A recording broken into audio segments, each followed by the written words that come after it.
Welcome to the fireside. The fire is still burning, you'll be pleased to know, even though it's kind of been on the same logs for the last half an hour or so. Rumbi, nice to see you joining us from Bulawayo. We have got an incredible lineup. As usual, our fireside tonight is entitled Boss Woman versus Wife. Now, the whole idea behind this is when you read reports about the sorts of struggles that women face in the workplace, we talk about unequal pay, closing the gender pay gap, we talk about work-life balance not quite working in our favor, glass ceilings, that sort of rhetoric. At the bottom of the list normally is that little obscure line that talks about family, women and families, and the choices that we're either forced to make or we feel compelled to make around whether we can have it all. And have it all in this instance is being that boss woman, being able to ascend the corporate ladder unhindered, unhinged, because guess what? You can do that from 9 to 5 or to 12, and then go home and be that badass family woman who's able to raise her kids, keep her husband happy, keep the family working together. But the big question is, does something have to give? Can we do it all? So to answer some of these questions tonight, we've got Nyasha Mutsai, who we've coined the Chief. Nyasha, you've seen before, if you've been keeping an eye on this page, is a Chief Group HR Officer for a financial institution. We've got Nyasha Chimbandi, who is an operations leader in the healthcare space. Hi. And then we've got Lee Love, hailing from Miami, who's an entrepreneur and an e-commerce retail expert.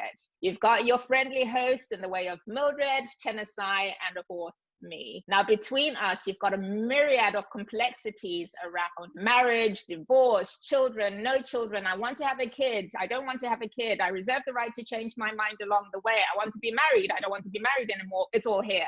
So we're going to start kind of unpicking some of these themes tonight and really just understand whether it is indeed possible to have it all. Lee, tell us, what do you define as a boss woman? What does that symbolize to you? Well, for me, I'm an entrepreneur, I'm a businesswoman. However, I'm very traditional. So a boss woman for me is someone who can balance a traditional wife, mother type of lifestyle and be able to make money and follow her dreams. It's hard, but I think that's a real boss woman. So I've got Martin Gutsa who's saying, this is a women's tea party. I'm out. Come on, Martin.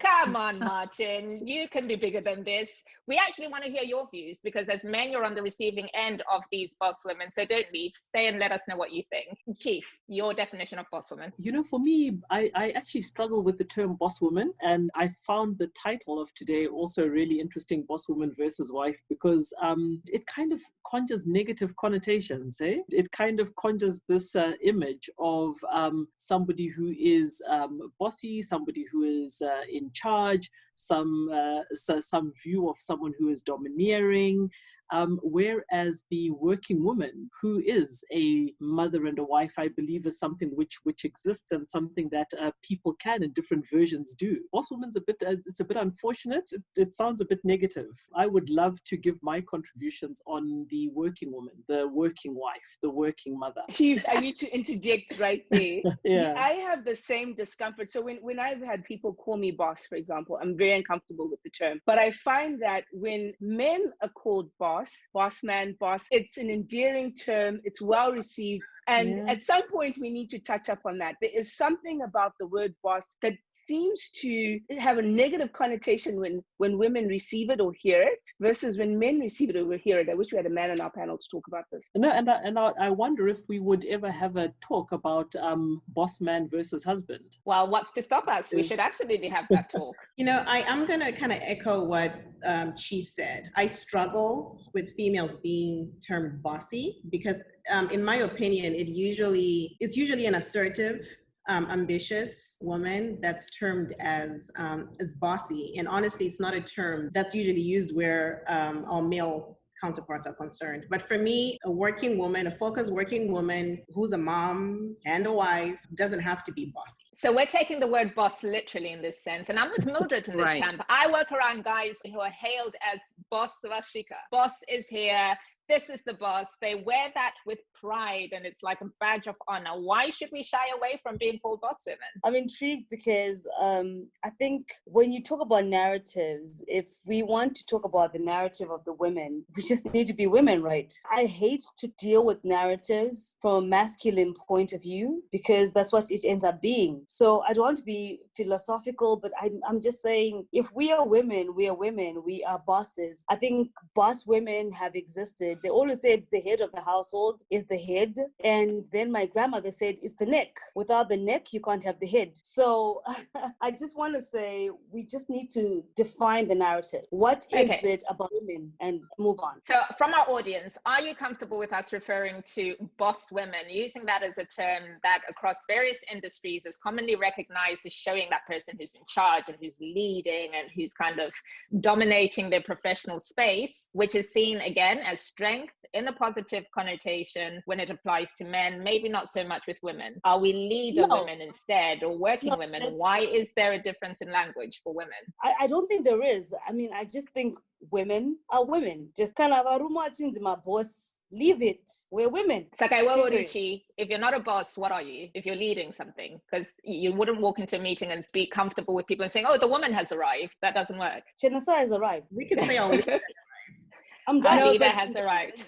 Guys, when we, I've been, I'm good with that. I've been looking at a lot of the statistics around women and leadership. And out of 190 heads of states, 9 are women. Out of, approximately 13% of all parliament seats are held by women, and approximately 15% of leadership roles are held by women. And there was a question surrounding whether it was because women did not want to aspire for leadership, did not want to be associated with terms such as a boss, or did not want to be leaders. I think this is a really, really huge conversation we need to have surrounding that term. What Nyasha was saying earlier about assertiveness versus being called bossy. Why are we uncomfortable with this term? It may actually have a pretty big significance in what is happening surrounding these statistics. So I really want to dig deep into this topic. Why are we uncomfortable with this term? And then also, no, I hear you, Mildred. I also read an article about statistics and context, right? We have to be very careful about where statistics are coming from and the context, because we can't generalize that, because the statistics, like the World Bank is saying 7%, for instance, is out of poverty. That is a true statistic for Africa. What I am saying, to your point, Mel, is perhaps we need to actually contextualize the discussion. Okay, well, I don't see why the term boss has to have anything negative about it. To be a boss in any environment, to be a leader, you have to make uncomfortable decisions, and you have to making uncomfortable decisions takes a certain type of personality, which is, quite frankly, a boss personality, whether you're a male or female. So it can be looked at negatively, like you're a bossy person. It can be. But if you look at it from a business perspective, a boss is a boss. A boss takes on the brunt of the work. A boss makes uncomfortable decisions. A boss runs things. A boss, it has that domineering type of personality. I think it's a powerful thing. So I'm okay with it. I don't think it removes our femininity at any level. I think it's a powerful thing, and we bosses in lipstick. I like it. And lipstick and heels. I'm in Camp Lee all the way on this. Probably just a tiny bit of clarification there. And I think that my discomfort is when you put the two terms against each other and pit them against each other, boss woman versus wife, one against the other. What kind of images does wife conjure? Wife is conjuring images of homeliness, images of somebody who is loving, images of a mother, images of somebody who's building. Not belaboring the point in terms of the title of this, because I think that we've got so much depth to discover rather than to look at the semantics. But where I was coming from is when we pit boss woman versus wife, it's like we're saying one against the other, and that the two are very, very different. And what my point is why must it be a boss woman versus a wife when there is a version of that where somebody can aspire to have something where they can achieve both, be a boss and be a wife. And that's a fair point. I think when we start thinking about Michelle Obama, she's kind of the poster child for this narrative in a sense, right? And so far as woman, well-educated, legal professional, on a astronomical rise, and then she gets married to a man who she's decided to kind of take a step back for and allow him to realize his dream. Post his dream as president, she's then able to step into her own and become. So putting the two against each other is a way of a reaction that says, can you really realize your true potential and be that supportive wife at the same time, who's there to kind of work with your man and make sure that he realizes his potential, or does something give? So there's that sacrificial element, which if you were just the girlfriend or if you were single, you perhaps wouldn't have to think about as much. I've got a bit of an interesting experience where I had the privilege to go through an experience where my career took me overseas, my career took me on an expatriate assignment, and I had the reverse experience where I had a husband who was incredibly understanding and a husband who gave up his career, a husband who left Zimbabwe in order to come with me and follow so that I could follow my dream and follow my career. So that's also an interesting dynamic, because it isn't just about wives sacrificing, is it? It's about husbands sacrificing too. This becomes about partners, and that is a reality that I live. But when we talk about sacrifice, sometimes we kind of think that, okay, if you sacrifice, that's what leads to success. Even though that is something which I still say is absolutely incredible, it's not something that many men would do. Mine isn't a story that then ends in success. I'm a divorcee. So it really is complex, and sacrifice does not equal success. So even if it is a matter of a woman saying, let me sacrifice in order for my husband to shine, that doesn't necessarily come down to success. If you get a husband who says, let me sacrifice in order for my wife to shine, that doesn't come down to success. And I think at some stage we really are going to get down to relationship and understanding and compromise. So that's just to kick off for me to say there's a bit of a different spin as well. And I do wonder the extent to which this is cultural. So let's put a cultural context on this. Everybody on this panel is Zimbabwean. I think yours, for many, may be an exception to the rule, or you're one of a few where the assumption, at least from outsiders looking in, is that there is a requirement for the woman's role to be subservient to the males in the home, in all spheres, work included. Let us know if you think that there is a compromise, or the general narrative is that women are the ones who tend to give up their career aspirations. You start families, you have kids, that slows down your career trajectory. There are all sorts of dynamics at play here that make it maybe a little bit more challenging for wives to break through those glass ceilings. If I may throw in a word into this that has been a guiding principle for me, is ecosystem. I think it's very fundamental, as much as we define our career depth and our career growth, to define the ecosystem that can feed into that growth. And I speak from experience, and I think your ecosystem will define how far you'll go. So I had about in my career, I'm an entrepreneur and I'm trying to build a business. And the ecosystem that I belonged to became the ones that took care of the children. So how much are we harvesting into creating an ecosystem that can allow us to balance what we're trying to build parallel? Because sometimes it's not about the balance. Sometimes you're off balance, but you need people that can feed into what you're trying to build. So my ecosystem is my in-laws, the cousins, the family members that step in. So my word right now to this response is, who is in your ecosystem that can allow you to do what you need to do? I'll feedback on that a little bit. I think before you even get to the ecosystem or your support system, whichever terminology you want to use, I think it's important for women to, like during the courting days, I think it's important to reach some sort of understanding, right? Like when you're courting, you'll say, these are my long-term goals. These are my short-term goals. What are your short-term goals? What are your long-term goals? I think it's find that at courting. And I think once you have an understanding with your spouse, then we can kind of broaden it a little bit to say, okay, so what you and I have agreed on, how does that work with our culture? How does that work with our familial ties? What are my expectations as a wife, as far as culture, as far as family? And if I'm deviating from that, what are the implications of that, and how are we going to handle it?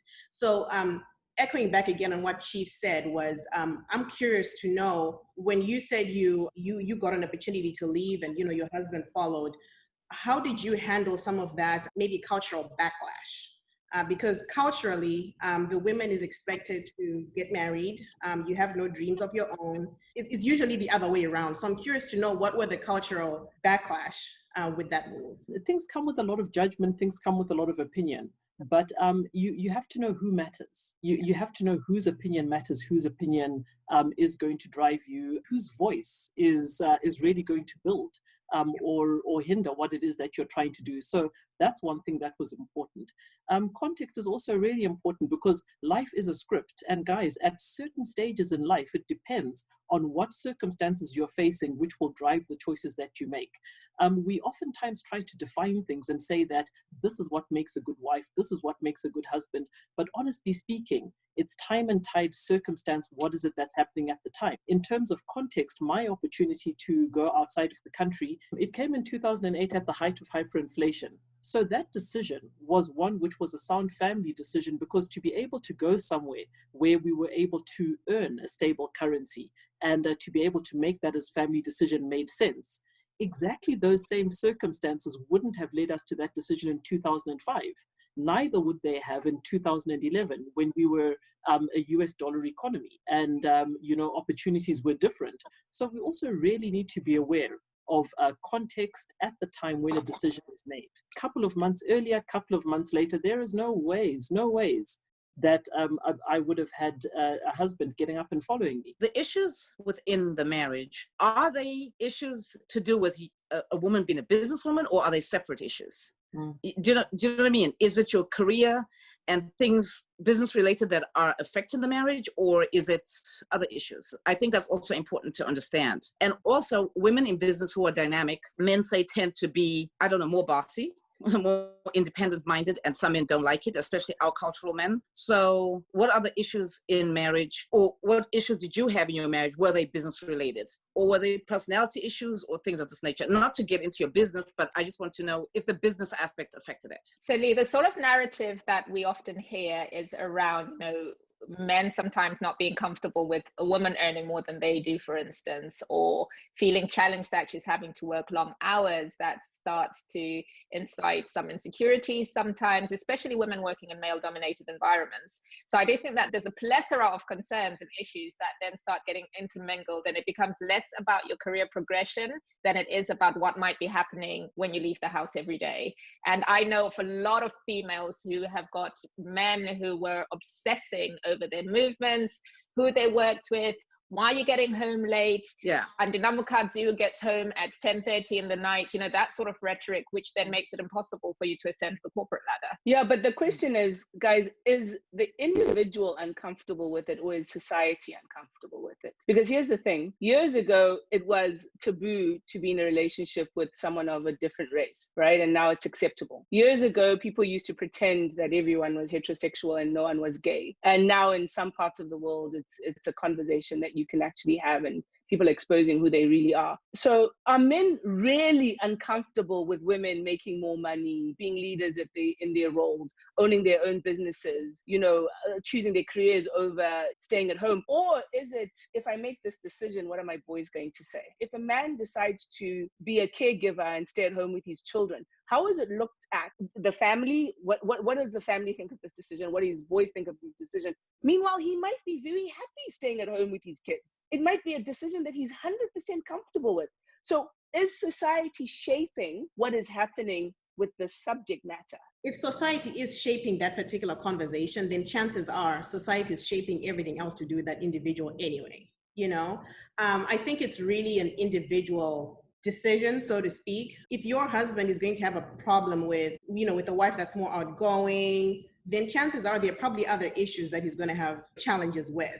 And I honestly don't think these problems stem when that happens. There will probably be other issues before. And that's why I said I think sometimes it's important as women during the courting period to define what you hope the future will look like. I mean, nobody can predict the future, but I think women, we don't set the expectation. We kind of usually just fall into this, I'm expected to get married, and then I'm going to be a caregiver. But we don't say, we don't court and say, hey, listen, I have ambitions. I have things that I need to accomplish. If I say yes to your proposal, how are you going to help me achieve these dreams? And I think those are conversations that we need to start having, especially in the younger generation. I'm raising a girl, and, I want her to be assertive. I want her to define her dreams.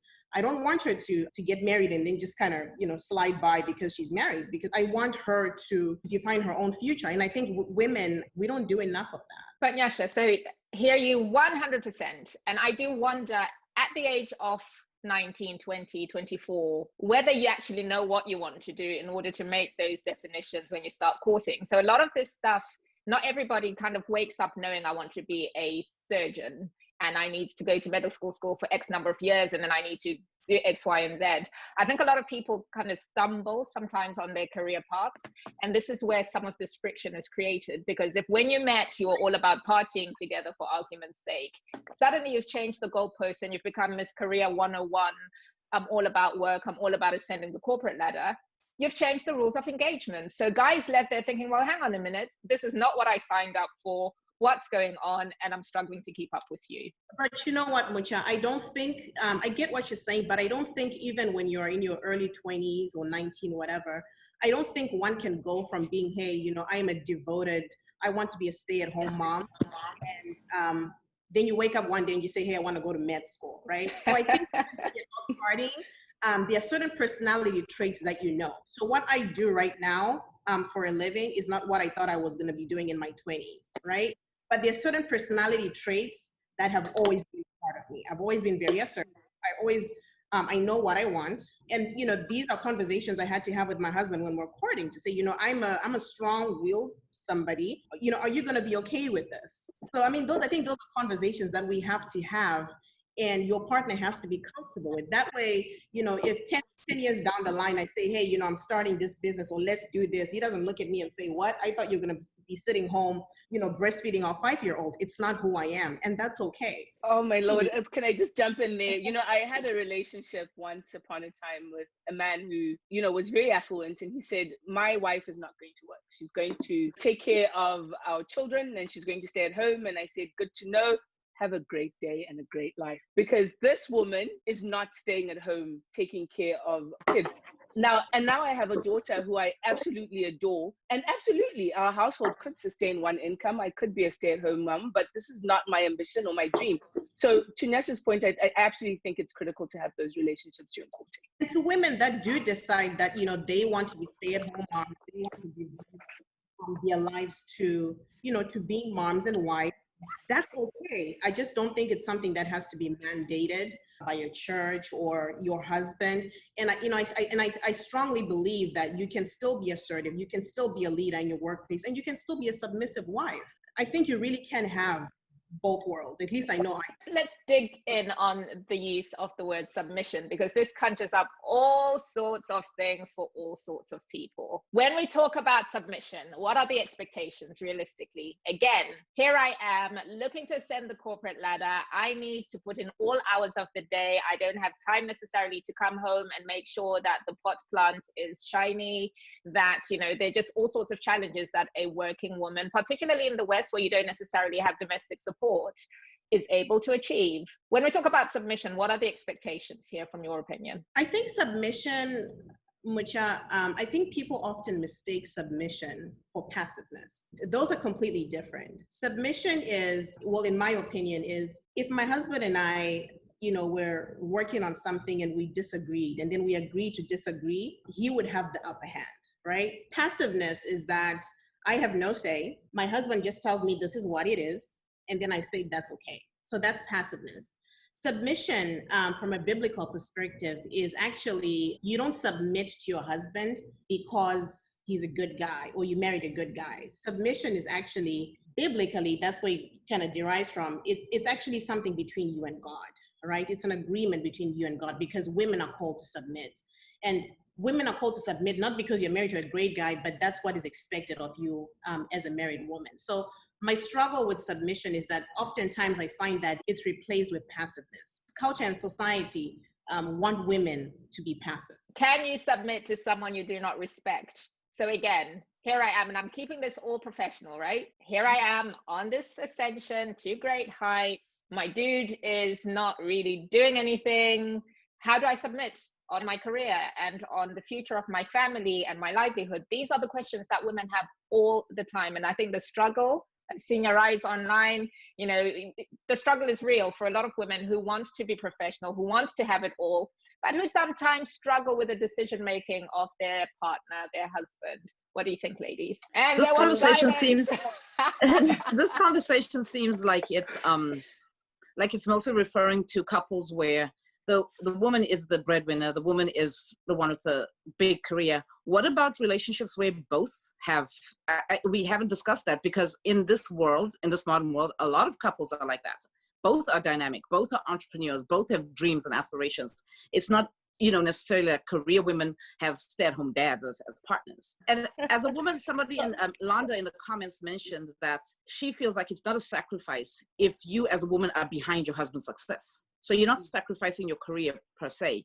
You're building together for your generational wealth, for your future, for your family. You're behind your husband's success. It doesn't matter if he's on the forefront. You're still enjoying what you're doing because you're building together. So, things like that can work. It doesn't necessarily have to be the woman being the career woman and not respecting the man who's doing kind of nothing. But that's the reality for very many people. So I'm just putting that I have gone out talking to women, and I'm pulling feedback from these audiences around the sorts of struggles they face. So yes, in the event that you've got that power couple, Michelle Obama, she's made a sacrifice, right? And she admits to it.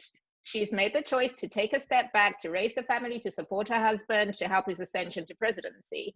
At the point that he's done his bit, she's now starting to step back into a limelight of sorts. So I think it works in both fields is the point that I'm driving at. Chenesa, I see you're trying to add to the fire. A couple of years ago, I did a project and I met this woman who will forever change the way I understand women's empowerment and the idea of balance or not balance for our trajectories. She said to me as I was recording, she said, I'm a housewife, I'm a rural woman, I'm a farmer, I'm a manager, and on top of all this, I'm a mother. And I said there, and I said, that's interesting, because when we describe this woman is a CEO of her constituency. She is running all these things, and she's a mother. She's raised kids that are in college at the point we're talking, which leads me to a point that in my journey, as I try to understand, I'm an entrepreneur and I'm trying to build a business, as I said.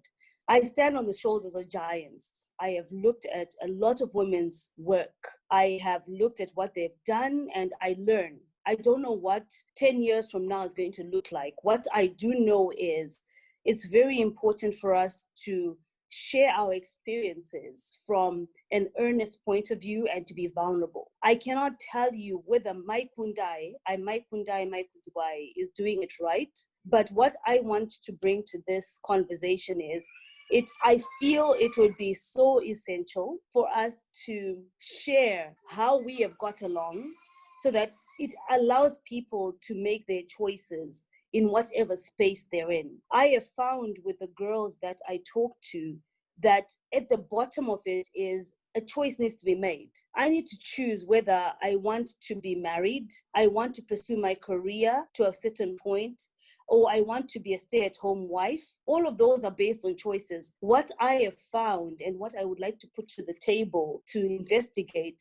is I feel like in our communities, we don't have enough information for the women that are trying to do whatever they want to do to make the right choices. It is a choice issue. Do we have all the information? So if I want to pursue a career, do I have the right information to know what do I do? When do I stop? When do I then give in? When do I submit? All these things that are coming in. Do we have the information? So I wish we would just give these girls or women or the information. I've got a bit of a challenge with that perspective, Chenesai. And to me, it kind of conjures images of kitchen teas, where people give you information and tell you that this is what you must do to get it right. There's no formula. You can't tell someone that to be a good wife, this is what you do. To be a good friend, this is what you do. No, sorry.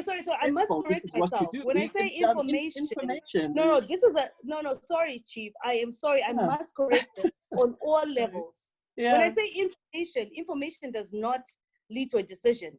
Information merely means this is my experience. Yeah, no. So you're talking about sharing stories. Tell you what, Chenesa, I agree with you, and I'll tell you why. My journey and my path has been not unique, but different in that I never aspired to marriage. I never aspired to having children. It just wasn't something that was of interest to me. Frankly, I actually think, both weren't a mistake. I think the relationship I fell into, I reclined into it, which I'm happy I did. And the baby was a choice, but I arrived at that place by asking questions, by gathering information. So I always felt, okay, I don't want to have children. It's not my thing. It's not my passion. It's not something that I find appealing, but I started asking questions. I started speaking to women like Nyasha. Nyasha and I have had so many conversations about, and she would talk to me about how fulfilling it is and, that kind of thing. And every time I was on the flight, if there was a woman sitting next to me who was an executive and she did not have children, I would ask, do you regret not having kids? And a majority of the women would say, yes, they do. And this was still at a point when I didn't know if I wanted children, right? And then you turn 35, you go and see a gyno and they tell you, your biological clock is not going to wait for you to make up your mind, right? And fortunately, I didn't have fear around that. I felt, tell you what, I'm not sure. My biological clock may or may not wait for me. And if it does or does not work, then it's going to be in God's perfect timing, but it'll be okay. And in my late 30s, almost 40s, I made a decision, okay, I'm going to have a baby. And fortunately, my partner was willing to come along with me at the ripe age of 48, because he could have said, okay, you've now decided you want to have kids, and I'm not with that, so good luck. And, so I think information is so critical, because you may not know where you want to be. I didn't know if I wanted kids. I'm happy I have my daughter. Frankly, it's the best thing that's ever happened to me. She's amazing. Would I have done this 10 years ago? Absolutely not. It's not what I aspired to. It's not what I wanted. It's not what I would have dreamt of. I loved what I was doing with my career, where I was going, being able to pick up and go when I wanted to. And that appealed to me. And that's perfectly okay. But the problem that we have is that our culture tends to define the path that we should go. So I don't know if my parents are listening, but I just want to say thank you to you guys for always telling me. My mother would always say, if you want a man that's born tomorrow, you can have him. If you want him born in 10 years, you can have him. Do whatever it is you want with your life. And my dad would always say, it doesn't matter when things happen, they should happen in whatever timing makes you happy. So I thank them for that. So ultimately, my point in this is, one, absolutely get information to make the right decisions. And then secondly, do things that make you happy. Do things that make you happy, because that is the only thing that matters in this world, because you may die tomorrow without fulfilling what you want to fulfill for your life. And I agree with you, Mildred, but before I speak on that, I wanted to speak a little about what Lee said. So there's always a misconception, Lee, that behind a strong-willed woman is a man who is maybe not the breadwinner. So my situation is actually a little different. My husband is the breadwinner. I'm still me, right? And he still allows me to be me. And what I found is that there's nothing more powerful than having a partner that's a friend, and you can honestly just leverage each other's strengths. So before I got on this panel, he was coaching me, and he's asking me questions, and I'm answering back. And I in turn do the same for him. If he's preparing for some meeting, we'll sit there and he'll ask me what I think, and we'll talk about it. He's an IT guru. It's way above my my scope, but he values my input. So I just wanted to say that, that's another misconception that's there as far as, an ambitious woman. It's usually that, well, maybe, she has to, keep her shoulders up because she has to keep the family up. And it's honestly just a personality thing. And then to what Mildred said, I struggle with that as well. I struggle with the society and culture saying there's a timeline to have a child. I struggle with it's now time to get married. I struggle with it's now time to do this, because we're different human beings. And I used to have this conversation with Mildred all the time. And I said, my plan was always to have my children early. So have our kids, they grow up, they leave our house, and my husband and I can travel the world and have fun. And Mildred was completely different. And that's okay. And I think that's the message that we need to send out to women and to young girls, that you call the shots. It's your life. There's no timeline for anything. Yes, you can get guidance, absolutely, but you get to decide, not culture, not your family, not your in-laws. You get to decide and take the reins of your life, because it's yours, and you only get one life to live. Absolutely spot on. And I think on the issue of kids, this is one thing that tends to be that emotive subject, breaking someone's career journey very often, i.e. that the guilt of motherhood, right? So you've had your kids, they're quite young, you feel that you need to be there to nurture them to a healthy formative stage. By the time you've done that and you're on number 2, number 3, you've lost a good sort of 10 years or so on average in your career. Curious to know from the panel your thoughts around how feasible it is to realistically expect to maintain that ambition and maintain that drive with the emotional baggage. This is a beautiful baggage that goes with being a mom. I think it depends on how supportive your partner is.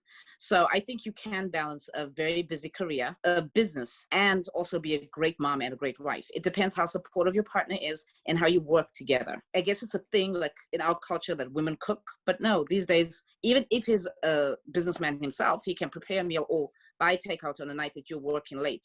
I think you can balance it if you have a supportive partner. And I've lived it and I've seen people balance it. So supportive partner is one ingredient. Chief? A supportive partner, yes, very definitely. And was it Mildred, was it you who was talking about, it was Chenesai who was talking about the ecosystem. In my little part of the world, we call the ecosystem the village mothers. It takes a village to raise a child. Absolutely everyone who rallies around and does what it is that they need to do. And just the issue of balancing cost versus risk versus desire, and shedding mommy guilt because you know that everyone can come in and parent. And it comes in the oddest of forms, in that I shared with you, Mucha, in our previous discussion, that I, for example, during some time in my career, knew that, actually I was working in South Africa, but living in Zimbabwe. I would do 5 days in SA and I would fly home for the weekend in order to see my kids who were at boarding. So Monday to Friday, I had a homework mother who would come in and do the homework for my kids. I didn't know how far it is that they were on the syllabus. I was in awe of the moms who had the opportunity to do that. Homework mom would write me notes about who had a fight with who was doing well, what it is that was needed. So by the time I did my phone call in the evening and I had received her notes, I would know the questions to ask my kids. I've had a birthday party for one of my kids where I wasn't there. A group of 5 of my friends stepped in. They came and they received all of the visitors. This was for grade 2 kids. And people were coming in and asking, where's the mom? Where's Nyasha? And my friends were saying, Nyasha's at work, but don't worry, we're here. They sent me photos, they sent me videos of blowing out the candles, and I came afterwards and I said, how was the party? How was the cake? Guys, thank you. And there are photos of the birthday party without me there. So yes, that ecosystem, the village mothers, the support structure, I mean, that's what comes into to raising the kids, because there's a lot of sacrifice. There are a lot of things that it's going to cost you. There are a lot of risks. There are a lot of decisions that have to be made. I love this. I love this. Love it. Love it. Love it. You know what? Lee was talking about the partnership. I'm so big on gender partnership. For me, this is what works really well in our home. We do the things that we enjoy. I don't like taking the trash out. So that's not a task that I take on, right? He loves cooking breakfast, so he cooks breakfast. If we have to take our daughter to a doctor's appointment, his schedule is more flexible. He's a consultant, he works from home. He drives her there and I meet them there. That gender partnership that says, okay, what is it that you can do versus that I can do that will work well for both our careers, right? What is it that you enjoy doing in the home that I don't enjoy doing that you can take on? What is it that you don't enjoy doing that I enjoy doing that you can take on?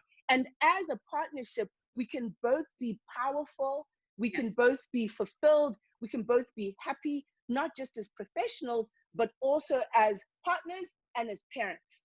Mm-hmm. That is the most, I think that for me makes a relationship work, and then makes you go to work happy. Because if you're a happy human being at home, you are absolutely powerful when you get to work.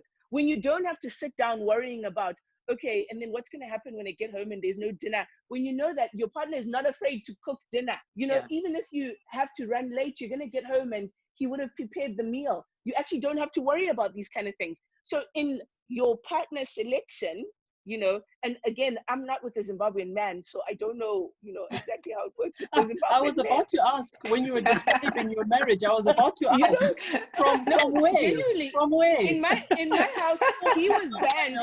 I banned him from doing my laundry because he shrinks my clothes, not because he's unwilling to do it. But you know what, Mildred? I think that's important. And to your point, I am married to a Zimbabwean man, very Zimbabwean. His first name is Kuvoruno. So it doesn't get more Zimbabwean than. And we kind of have the same approach, and maybe it's because we're in the diaspora, so it's all we have is each other, right? I don't have my close friends living in close proximity to me. One is in Minnesota, one is in Mississippi, so they're spread out. I have a circle here, but the closest one to me has her job to go to as well, and she lives 15 miles away from me. But what I found that works is just being practical, right? So we leverage each other's strengths. I love to come home every single day and cook for my family, not because it's something that is mandated by my husband, but it's honestly, it's how I calm down. It's how I re-engage with them and say, hey, how was your day? How was this? And we kind of get it together. But if I wasn't able to come home on time, my husband would cook. I would find the kids fed, bathed, and in bed. He can do it. And I don't know if it's part of how he was raised, but it's just who he is. It's something that he will happily do. If I'm not feeling well, I'm not gonna wait. My kids are not gonna eat that day because I'm not feeling well. He'll feed them. If I'm not feeling well, I'm not gonna live in a messy home because I'm not feeling well. So I think it is important, and I think it goes back again to defining all this during courtship to say, how were you raised? I understand that, there are these, you have expectations, you want me to cook and stuff, long term, is this going to work? Because, after a while, the butterflies go away, reality kind of sets in, and, life happens, right? So again, I'm married to a Zimbabwean man. He cooks, he cleans, he did the diapers. We have 2 kids. He changed the diapers. In fact, he would complain that sometimes when we go out, some of the men's bathrooms didn't have, the changing pads. And breadwinner in my home. So I think, again, we have to do away with that stereotype that men cannot do certain things. And I think that also removes the guilt from us as women when we have a partner who's so good with the kids, good with picking up where you can't, okay? It removes the guilt. And that's someone in the comments said, teamwork makes the dream work, and it's true. Teamwork makes the dream work. And Mildred, you said something so important. It's the partner you pick. You got to understand, if you marry a very, very traditional man who believes it's a woman's job to do that, then you know what you're getting into. I personally couldn't marry someone like that or be with someone like that because I know what I want. We have to work together. And gender roles don't always have to be so solidly defined. What I'm hearing, which is so dear to my heart, and I get excited, is this is not a prescriptive discussion. I think what is really important is key to all of this and trying to balance or not balance is communication, right? Yes. So how do we communicate effectively with wherever we are in our spaces? Because we have to take in mind that there are women that are single, that are raising children. There are women that are lesbian, that are raising children, that are not wives, or whatever we call them, and they are still on the career trajectory. So the question is, how are we communicating so that we can get where we need to get? And I would love to know how every one of us is communicating. To tag to that question, Chenesai, from my perspective, I think it's really important as well to just remember one little bit of information, which is all this stuff is contextualized. So you quite rightly mentioned you're out in the diaspora, you don't have the support from family and friends, which means you have to leverage each other. Very often you don't have domestic support as well. I'm pretty certain, I can bet that every one of us has heard that story of the guy who was on it when you lived in the States. The moment he got to Zim, the narrative changed. So one begs the question, to what extent can you practice a lot of these key attributes like communication when you're back on home soil versus the necessity that's driven by being separated from family? Very quickly as well, in tandem with this, Thomson Reuters did some research and ran a poll on professional women. And the question was, to what extent does family damage your career? And when you start to look at the dynamics of countries and their responses, it becomes quite fascinating, because developing countries where you've got that familial support network all said, no, my career is not hinged by this, but that's where sometimes they suffer from issues on unfair pay. They don't see the problems with all these dynamics because they've got, I guess, an army of people behind them, the village of mothers, as you put it, Nyasha. Whereas in the West, for a single mom, it's a very solitary journey, very frustrating. You realistically can't work late every night of the week unless you've got support. So how do you communicate within that framework? Can I just read this comment very quickly? Sarah Grande says, sometimes it's important to pull yourself out of the culture you were raised in, or that is prescribed by society, and rather create your own culture and life rhythm for your own marriage, relationship, home, work schedule, everything. Bringing together what you said, Mucha, and the comment that you've just read as well, Mildred, there's also the part where, guys, culture is something that we grow up in. Culture is something that is so infused in somebody because that's what they've known since they grew up. And it's not that easy to be able to change culture. And I'll say, for example, that I had the opportunity to carry out my career in South Africa and then in the UK, when I was on an international career. In both of those contexts, guys, I carried my maid, and I got a domestic workers permit for my maid in South Africa, and I got a domestic workers permit for my maid in the UK. The narrative is that in the UK, men must do. I know my customer, he wasn't going to do. I carried my maid and I had CC in the UK because I'm not going to lie that the man is going to change because we're in the UK. And that's what made things work whilst we were in the UK. There is no amount of will in the world which would have made him change diapers and become Eurocentric because Taindaku UK. I had a Zimbabwean man and with me came CC. So sometimes you have to embrace the culture and take the culture with you. I took the culture. CC cooked, CC cleaned, CC looked after my kids. And what a difference that makes. Here in the Middle East, you cannot survive without CC, quite frankly. So CC is running things. You need that person to kind of enable you to leave home, work, and function normally, and then come home when you do. Very often you're kind of finding strategies that make sense, like, yes, I might need to leave work a little bit early. Hopefully you're in an organization that's got flexible working arrangements and that facilitates a lot of these things. But you get home, spend time over dinner, log back in, work till 2 a.m. if you have to, but you're having to manage your time quite creatively. Ladies, we are sadly drawing to the top of the hour. So much to unpack. Lee, please go ahead before we start rounding up. I'm sorry, you spoke about a single mother's parenting. I think just as much as in marriages, we find ways, or people who are married find ways to make things work. Because there's also the bad side of marriage, or some marriages where the husband might not be supportive at all, okay? It happens very often, okay?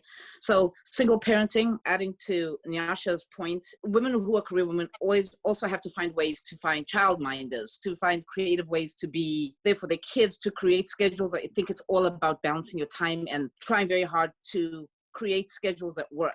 You can balance it, and you have to balance it. You don't have a choice when you're a single mother. So you asked how, as a single mother, you can do it. You can do it too, but you have to be very strict and consistent. You have to be very strict with your time. Your kids deserve more of your time. So if it means you have to sacrifice going on a girls' night out and on a Friday night and watching movies with the kids, that's what you have to do, because the kids are more important, I think. Hear, hear. Right, so ladies, parting shots as we leave. I think I'll ask, this is a two-pronged question. First and foremost, we agree that the word wife is a euphemism for woman. So let's not kind of stick to the script of wifey. But, when we think of the panel, we've got all manner of people joining in. I heard a lady who commented earlier on said that she's single, she's taking notes. There's something to be said for the audience around how we as professional women have been able to do it all to the extent that we've been able to.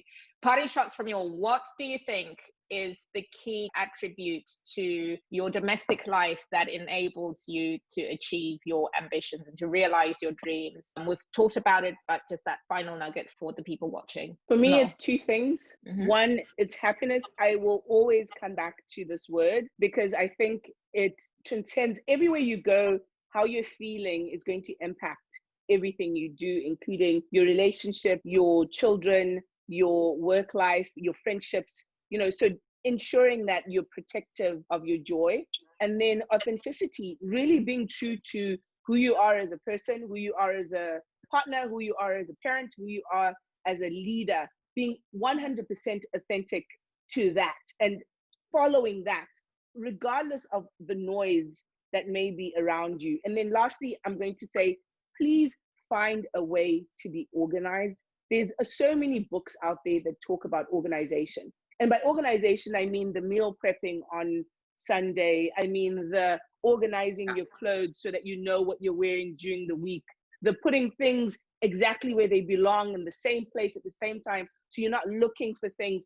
Being organized, if you do it properly, will add hours and hours to any given day and will allow you to have more time for your family. So it is possible to have a business, have a full-time job, have a relationship, have children, and still be able to live a happy life. Please be organized. Thank Okay, you. brilliant. Thanks, Mil. Let's go to you, Chief. For me, there's no formula. There is no formula. As you come across your seasons, as you come across certain things that are happening in your life, that's when you have to pick up and say what works in this circumstance. Communication. I know this from. I might not have a husband now, but I know from when I did have a husband, that communication certainly in terms of being aligned, knowing what it is and how it is that you need to support, knowing what gives and what doesn't give, knowing that you can't change a person much as you can't expect a person to change you. Whatever it is that it takes for you to change your script time and time again so that it suits the times, and it really comes down to happiness and contentedness. I'm with Mildred on this one, and as I mentioned before, I think having an organized lifestyle, it might seem rigid, but it's practically one of the only things that works when you're a career woman trying to balance out being a wife, being a mother. You have to schedule your time out. I'm exactly like Mildred. Meal prep, at least try, okay, so that the week is not chaotic. You know, find a day that you're going to do your laundry, especially for us that live overseas. We don't have domestic help. Laundry on Sundays, let's say. Block out one day to clean and do your laundry and meal prep and things. That's the only way for me that you can create balance, is staying on a schedule, which is not always easy to stick to a schedule. However, it's very helpful when you're trying to balance your time, is to be organized and try your hardest to stick to a schedule and be diligent. You know, I think for me, it's not conforming to cultural norms that don't align with your values. That's really big for me. In communication, right? I'm probably an over communicator. I'm big on having uncomfortable conversations with my husband, and it works for us. So I'm an over communicator. And then as far as raising a family, I think do the best that you can where you are. An example of this is, you know, my son had, was racing at school and I couldn't be there, and the other parents are there cheering. But what I could do was, drive there and leave donuts and give him a hug. So doing the best that you can where you are. Because sometimes you're a mom, but you're being pulled, on another spectrum, and that's okay. But I think the biggest thing for me is not conforming. Like I'm big on that. Genocide. Genocide's been she's had a different flavor today. You've been really serious and quite, you've had a different vibe tonight. But let's hear what you think. Look, it's important for me because I spent a lot of time speaking to these young girls about these things, because I think at a point for me, it has rested on being able to make choices and being able to make informed choices. I just really feel in our society, maybe because I'm in Zimbabwe now, we don't have enough information for any of us to make choices about when do we get married, when should we have children, when, what career do I pursue. The information is not there. But suffice to say, I think it's important for these conversations for me not to be very prescriptive. As Nyasha said, I think there is so much we go through that is so different. But what is important for me to carry off is we really must communicate. I stand on the shoulders of giants. I lean on a lot of women that have done a lot of things in their careers.